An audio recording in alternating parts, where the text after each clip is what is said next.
sobat gue semuanya. Pada kesempatan kali ini saya mau coba sedikit review tentang penggunaan kamera 360 yang biasa saya gunakan buat adventure, main sepeda. Mungkin kita coba ulas terkait pemakaian yang sudah saya pakai selama 2 bulan ya. Apa aja kelebihan sama kekurangan perangkat ini, kita coba ulas. Oke, langsung aja kita bahas paket apa aja sih yang didapat dari kamera 360 ini. Yang pertama nih, kita dapat modul kamera beserta dengan baterainya. Terus kemudian ada tongkat invisible-nya. Ini didapat setelah kita isi registrasi formnya, nanti dikirim balik sama distributornya ya. Paketnya seperti ini. Terus ada sarung buat nyimpang supaya nggak kebaret sepertinya. Terus juga ada kabel datanya ya. Ada kabel datanya tipe C, biasa digunakan buat ngecas sama buat copy data ke laptop. Oke, kita bahas dulu dari kamera 360 nya. Kalau dilihat model sama desainnya nih kurang lebih hampir sama seperti pendahulunya ya, yaitu X2, dimana perbedaannya ini terlihat dari layar LCD-nya X3 ini lebih lebar dibanding yang X2-nya, dan ditambah juga kapasitas dari baterainya ya, yaitu di sini 1800 ya, lebih besar dibanding generasi X2. Ya otomatis buat kapasitas dayanya juga lebih besar, daya power on-nya juga lebih lama ya. Oke. Untuk kamera ini saya tambahkan lens guard supaya lensanya nggak scratch. Ada juga screen guardnya nih, kayak HP ya, dikasih lapisan pelindungnya nih. Jadi LCD-nya aman, kameranya juga lensanya aman. Oke, untuk tongkatnya sendiri ini juga termasuk cukup unik ya, tapi bahan materialnya lumayan bagus juga sih, cukup kuat lah. Saya pernah ngegabung kamera tongkat 360 nya ini sama tongsis yang lain, cukup bagus juga, dan nggak berpengaruh juga sama modul buat perekamannya. Tetap nggak kelihatan tongkatnya walaupun udah digabung juga pakai ini. Oke, kalau ini ya cuman buat penyimpanan aja biar nggak scratch. Oke, langsung aja kita tes kamera 360-nya, kita hidupkan ya. Saya biasanya menghidupkan power on-nya bisa dari sini. Tombol sini ada, terlihat jelas ya. Nah, di sini juga ada tombol bulat ini, bisa kita pencet buat menghidupkannya. Oke. Lagi proses power on. Oke. Sudah terlihat tampilannya cukup besar ya dibanding kamera X2. Nah, di sini nih ada menu buat ngerubah yang biasanya ditekan di LCD-nya. Ini tipe single lens. Ini ada Mi Mode yang biasanya tongkatnya nggak kelihatan ya. Kamera juga. Terus ini mode 360. Ini ada SDR, macam-macam, ada banyak. menunya, tapi bisa saya menggunakan Active HDR sih. Biasanya kita menggunakan ini. Nah, oke.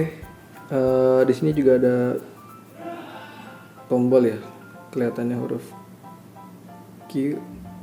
Nah, di sini biasanya fungsinya nih buat merubah profilnya nih. Nah, kita mau pakai mode mana yang biasanya sering kita pakai? Ada mode riding segala macam, kita bisa custom di sini lah. Jadi bisa rubah secara cepat ya. Nggak perlu setting lagi, lebih efisien. Nah, ada lambangnya berubah nih buat sky. Kita bisa tekan lagi buat berubah. So, buat riding. Nah, seperti itu. Di sini ada profile. Ada profilnya. Oke. Mungkin dari teman-teman mungkin ada yang menanyakan, "Bang, nih memorinya si XP ini pakai tipe apa sih?" gitu kan. Oke, kita buka aja. Tipe memorinya tuh menggunakan micro SD ya, tapi dia punya spesifikasi khusus. Oke, bisa dilihat. Mungkin agak kurang fokus ya. Jadi dia emang ada spesifikasi khususnya, biasanya ada tulisannya V30. Ada V30 nya. Emang biasanya buat merekam atau nge-save ya video itu butuh speed juga. Jadi supaya nggak korup nih, dibutuhin micro SD yang speednya cukup buat nge-save file hasil recordingnya. Karena hasil recordingnya si 360 ini cukup besar ya, misalkan resolusi 5,7K itu bisa menghasilkan semenit 1 giga ya. Nah, itu biasanya kali 2. Jadi filenya dia tuh kalau di Explorer kita cek itu dia ada 2 file. Jadi ada kamera depan dan belakangnya gitu. Jadi jangan coba tes pakai memori yang bukan standarnya dia. Takutnya hasilnya korup gitu kan. Oke, kalau dari kelebihan kamera ini nih, selain tadi penggunanya user friendly, kualitas gambarnya juga bagus ya, dan baterai yang X3 ini juga cukup besar ya, ada di 1600, di versi X2 nya ada di 1600 kalau nggak salah. Durasinya juga buat nge-record jadi cukup lama di versi X3 ini. Dan kalau misalkan dia mau lebih awet lagi itu sebenarnya kita bisa menyesuaikan. Kalau misalkan kita menggunakan single lens, misalkan nggak perlu 360 360 kamera nih, bisa lebih lama lagi penggunaan dari kamera ini.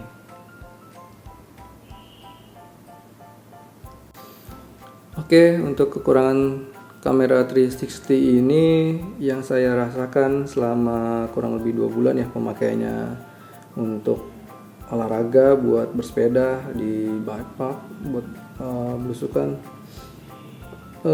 Salah satu kelemahannya ini, kameranya ini lebih cembung ya, apalagi saya menggunakan lens guard, jadi lebih tebal lagi gitu. Jadi semakin cembung ya kelihatannya, jadi lebih besar. Misalkan mau dimonting di atas helm, ini sulit gitu kan, karena nggak punya bracketnya di helmnya yang permanen, ini pasti goyang-goyang dan rentan jatuh. Terus dari sisi bodinya juga dia panjang gini ya, misalkan mau dimonting di sepeda di bagian depan, itu juga dia terlihat menonjol sekali gitu, terlalu besar. resikonya tuh kalau dia terlalu besar otomatis dia butuh bracket di sepeda, mountingnya di sini di bawah. Nah, pada saat ada guncangan, bracket itu harus mampu menahan kamera ini, karena kalau dia bumping seperti ini, bergoyang, otomatis bracketnya itu beban juga besar juga ya. Oke, terkait kekurangan dari kamera 360 ini, saya pernah mendapatkan kondisi dimana pada saat kondisi dingin menggunakan lens guard seperti ini di bagian lens depannya ya itu ngembun. Nah, ini kondisi ini benar-benar sulit dihilangkan bagian yang ngembunnya, karena emang harus dibuka di lapisan lens guardnya baru kita bisa menghilangkan embunnya ya. Tapi kondisi ini aneh sekali pada saat digunakan di suhu yang benar-benar dingin. Selebihnya kalau suhu normal nggak pernah ada embunnya sih. Emang panas tapi nggak sampai menciptakan embun gitu ya. Pengalaman saya pertama kali pakai 360 ini di sepeda ini, saya pakai bracket plastik ya, materialnya ABS, saya taruh di handlebar. So far pada saat kita jalan di tempat yang flat, yang datar, yang nggak terlalu rusak ya, masih aman gitu. Tapi pada saat kita ketemu jalanan yang udah bergelombang, rusak, ini goyangannya makin kencang, bracketnya nggak kuat buat nahan ini kamera gitu. Karena bebannya menurut saya termasuk berat sih dibanding kamera action yang lain menurut saya ya, sedikit lebih berat. Apalagi pada saat ini kita pakai buat ambil drop-dropan, kameranya goncangannya cukup tinggi gitu ya. Nah, nanti saya coba masukkan detik-detik ini kamera terbang dari sepeda nih, karena bracketnya nggak kuat buat nahan bumpingan dari si kamera ini. Nah, karena ini udah ada lens guardnya, so pas jatuh kameranya sih nggak masalah ya, tapi hanya ada lecet di bagian lens guardnya. Nah, ini juga lens.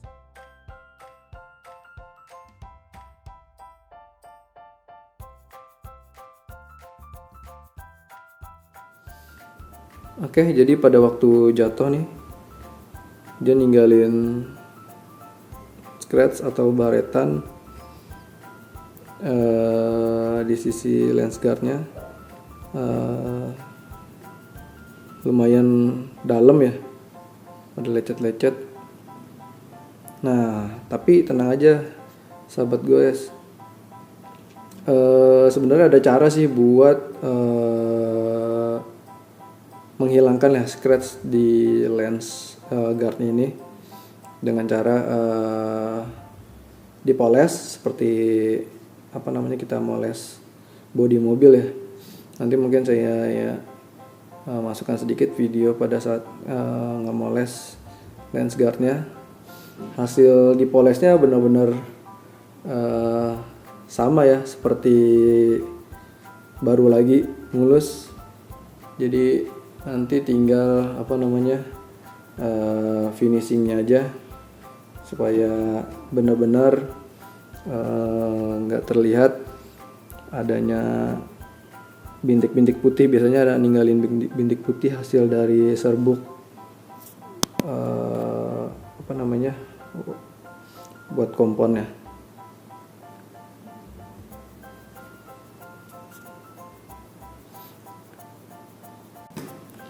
Oke, ini ada juga buat mounting kameranya ya. Nah, ini bahannya juga CNC nih, bukan plastik. Jadi aman misalkan mau di mounting ke helm atau di dada dipakai strap, aman.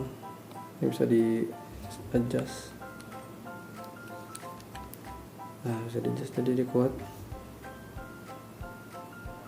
lebih aman. Oke, mungkin itu aja review singkat saya tentang pengalaman menggunakan kamera 360 selama 2 bulan ini. Semoga bermanfaat. Sampai jumpa di video selanjutnya.